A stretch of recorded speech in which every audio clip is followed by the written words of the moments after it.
Hello बच्चों, पीके made के channel में मैं पंकज विश्वकर्मा आप लोगों का बहुत बहुत स्वागत करता हूं। बच्चों, आज का ये टॉपिक बेहद इम्पोर्टेंट है। आपके होम एग्जामिनेशन के साथ साथ तमाम प्रकार के मेडिकल एग्जामिनेशन के लिए। सो इस वीडियो को लास्ट तक जरूर करिए, देखिएगा और अधिक से अधिक लोगों तक जरूर शेयर करिएगा। चलिए स्टार्ट करते हैं। आज का हमारा टॉपिक है राइबोसोम। पहली बात आप ये जानते रहिएगा कि राइबोसोम होता क्या है।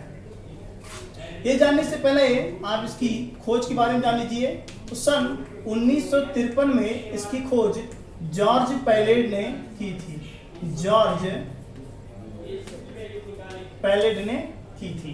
याद रखिएगा, इन्होंने इसे इलेक्ट्रॉनिक माइक्रोस्कोप के द्वारा देखा था। तो ये बात आपसे पूछी जा सकती है कि कोशिका के अंदर इन्होंने इस रचना को इलेक्ट्रॉन सूक्ष्मदर्शी की मदद से देखा था। इंपॉर्टेंट है, आइए देखते हैं। अगर हम इसकी उपस्थिति की बात करें कि ये पाया कहाँ जाता है, तो याद रखिएगा राइबोसोम ER के ऊपर यानी कि इंडोप्लाज्मिक रेटिकुलम के ऊपर ये पाए जाते हैं छोटे छोटे कणों के रूप में। तो इंपॉर्टेंट है, आप इसे जरूर देखिएगा। तो लोकेशन अगर आपसे पूछा जाए तो आप ये बताएंगे कि राइबोसोम जो है ये अंतःप्रद्रवी जालिका यानी इंडोप्लाज्मिक रेटिकुलम के ऊपर पाए जाने वाले छोटे छोटे दानेदार कण होते हैं।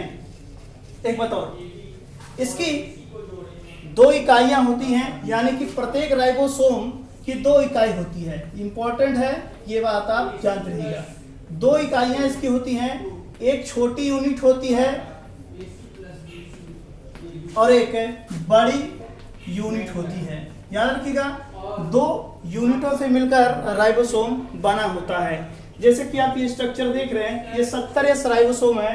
यहाँ पर 1 2 छोटी बड़ी यूनिटों से मिलकर के कंप्लीट राइबोसोम का फॉर्मेशन होता है। तो ऑलवेज याद रखिएगा कि राइबोसोम में सिर्फ और सिर्फ 2 इकाइयां ही होती हैं, एक छोटी इकाई होती है और एक बड़ी इकाई होती है। ऑलवेज इसको याद रखिएगा। रही बात राइबोसोम के प्रकार की, तो याद रखिएगा राइबोसोम बेसिकली 2 प्रकार का होता है। एक आपका 70S राइबोसोम और दूसरा आपका 80S राइबोसोम। ये बात इंपॉर्टेंट है, याद रखिएगा। तो अभी तक हम लोगों ने इतना लिखा कि राइबोसोम की खोज सन 1953 में जॉर्ज पैलेट ने की थी। ये इंडोप्लाज्मिक रेटिकुलम के ऊपर पाए जाने वाले छोटे छोटे कण होते हैं। ये 2 इकाई से मिलकर बना होता है, एक छोटी यूनिट एक बड़ी यूनिट होती है। दोनों यूनिट एक दूसरे से अटैच होती है, चिपकी होती हैं। राइबोसोम 2 प्रकार का होता है, 70S और 80S। याद रखिएगा, अगर यूकैरियोटिक कोशिका है तो ये दोनों पाए जाएंगे, लेकिन अगर प्रोकैरियोटिक कोशिका है तो सिर्फ और सिर्फ 70S राइबोसोम पाया जाता है। ये बहुत ही इंपॉर्टेंट पॉइंट मैं अगर फिर से बता दूं, अगर यूकैरियोटिक कोशिका है तो उसमें 70 और 80 दोनों प्रकार के राइबोसोम प्रेजेंट होंगे। अगर प्रोकैरियोटिक कोशिका है तो सिर्फ और सिर्फ 70S राइबोसोम पाया जाता है। ये इंपॉर्टेंट है, याद रखिएगा। यह सामान्य होता है स्वेडबर्ग, ये बहुत ही इंपॉर्टेंट है। तो हम लोगों से पूछा जाता है एस क्या मतलब होता है। एस मीन्स होता है स्वेडबर्ग। स्वेडबर्ग ये क्या है? ये इकाई है, ये इकाई है राइबोसोम के मापने की। जैसे बल का मात्रक न्यूटन है, तो ठीक उसी प्रकार से राइबोसोम की मापक इकाई का नाम है स्वेडबर्ग, जिसे हम एस से इंडिकेट करते हैं। तो लास्ट में एस मीन्स होता है स्वेडबर्ग। याद रखिएगा, ये वैज्ञानिक का नाम है। अच्छा, राइबोसोम 2 प्रकार के होते हैं, एक 70S राइबोसोम, एक 80S राइबोसोम। याद रखिएगा, इंपॉर्टेंट है। आगे चलते हैं तो देखेंगे क्या 70S राइबोसोम 2 यूनिट का बना होता है, 50S और 30S। बड़ा वाला होता है 50S और छोटा वाला होता है 30S।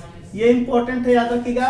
70S राइबोसोम 2 यूनिट से मिलकर बना होता है, बड़ा वाला 50 और छोटा वाला 30 यानी 50 30 80। लेकिन जब दोनों यूनिट एक दूसरे से अटैच होते हैं तब नया जो बनेगा वो 70 भी बनता है, 10 जो है डिसअपीयर्ड हो जाता है, यानी 10 यूनिट गायब हो जाती है, कह सकते हैं। याद रखिएगा, इन दोनों यूनिट्स के अंदर प्रोटीन भरे होते हैं, विभिन्न प्रकार के प्रोटीन होते हैं। याद रखिएगा, तो इसमें होते हैं 21 प्रोटीन और इसमें होते हैं 30 प्रोटीन। याद रखिएगा, इसमें 34 प्रोटीन, 34 प्रोटीन, और इसमें होते हैं 30 प्रकार के प्रोटीन, और इसमें होते हैं 45 प्रकार के प्रोटीन। तो इंपॉर्टेंट है, ये भी पूछा जा सकता है आपसे। याद रखिएगा 70S राइबोसोम 2 यूनिट से मिलकर बना होता है, बड़ा वाला 50S का, छोटा वाला 30S का। 30S वाले यूनिट में 21 प्रकार के प्रोटीन पाए जाते हैं और 50S वाले यूनिट में 34 प्रकार के प्रोटीन पाए जाते हैं। ये बात आप याद रखिएगा, बहुत ही इंपॉर्टेंट है। आइए, तो 70S वाला राइबोसोम प्रोकैरियोटिक यूकैरियोटिक दोनों कोशिका में पाया जाता है। ये रहा 80S। दूसरा हमारा हेडिंग हो गया 80S राइबोसोम। 80S राइबोसोम के भी 2 यूनिट होते हैं, बड़ा वाला 60S का होता है और छोटा वाला 40S का होता है। दोनों मिल करके निर्माण करते हैं 80S राइबोसोम का। याद रखिएगा 60 बड़े वाले यूनिट में 60S वाले में 45 प्रकार के प्रोटीन होते हैं और 40S वाले यूनिट में 30 प्रोटीन पाए जाते हैं। ये बात आप याद रखिएगा, इंपॉर्टेंट है। तो ये प्रोटीन की संख्या याद रखिएगा, 70 में 21 34 और 80 में 30 45। ये बहुत ही इंपॉर्टेंट प्रश्न है, आपसे पूछा जाता है, याद रखिएगा। आइए हम लोग कार्य की बात करते हैं। तो इसका काम क्या है, संरचना आप जान गए। इतना लिखने के बाद आप स्ट्रक्चर बना दीजिएगा जो मैंने बनाया था। अब हम लोग फंक्शन की बात करते हैं। फंक्शन क्या है इसका, तो याद रखिएगा इसका एकमात्र बढ़िया वाला फंक्शन, सबसे इंपॉर्टेंट फंक्शन है प्रोटीन का संश्लेषण करना। प्रोटीन का संश्लेषण करना, इसलिए इसे प्रोटीन की फैक्ट्री भी कहते हैं। ये बात आप जानते रहिएगा, प्रोटीन की इसको फैक्ट्री भी कहते हैं, क्योंकि इसमें प्रोटीन भरा होता है, विभिन्न प्रकार के प्रोटीन इसमें भरे होते हैं और ये प्रोटीन का संश्लेषण करता है, इसलिए इसको प्रोटीन की फैक्ट्री कहते हैं। बेहद इंपॉर्टेंट टॉपिक है, याद रखिएगा। अगर इसकी उपस्थिति पूछी जाए तो मैंने बताया कि ये एंडोप्लाज्मिक रेटिकुलम के ऊपर पाया जाता है, लेकिन दूसरी बात कार्य में ही प्रोटीन संश्लेषण के दौरान, याद रखिएगा, प्रोटीन संश्लेषण के दौरान mRNA के ऊपर लगभग 4 से 5 राइबोसोम पाए जाते हैं, तब उसे हम पॉलीसोम या पॉलीराइबोसोम कहते हैं। याद रखिएगा 4 से 5 राइबोसोम पाए जाते हैं तो उसे हम पॉलीसोम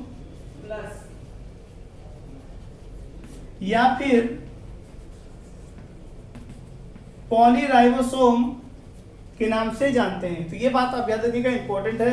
पॉलीसोम किसे कहते हैं, पॉलीराइबोसोम किसे कहते हैं, mRNA के धागे पर छोटे छोटे जो है 4 से 5 राइबोसोम के समूह होते हैं, जिन्हें पॉलीसोम या पॉलीराइबोसोम कहते हैं। ये इसकी संरचना है, स्ट्रक्चर है। तो कार्य आप जान गए कि इसका काम होता है प्रोटीन संश्लेषण का कार्य करना, इंपॉर्टेंट है, इसलिए इसको जरूर देखिएगा लास्ट तक। चलिए नेक्स्ट वीडियो के माध्यम से फिर मिलेंगे, के लिए नमस्कार।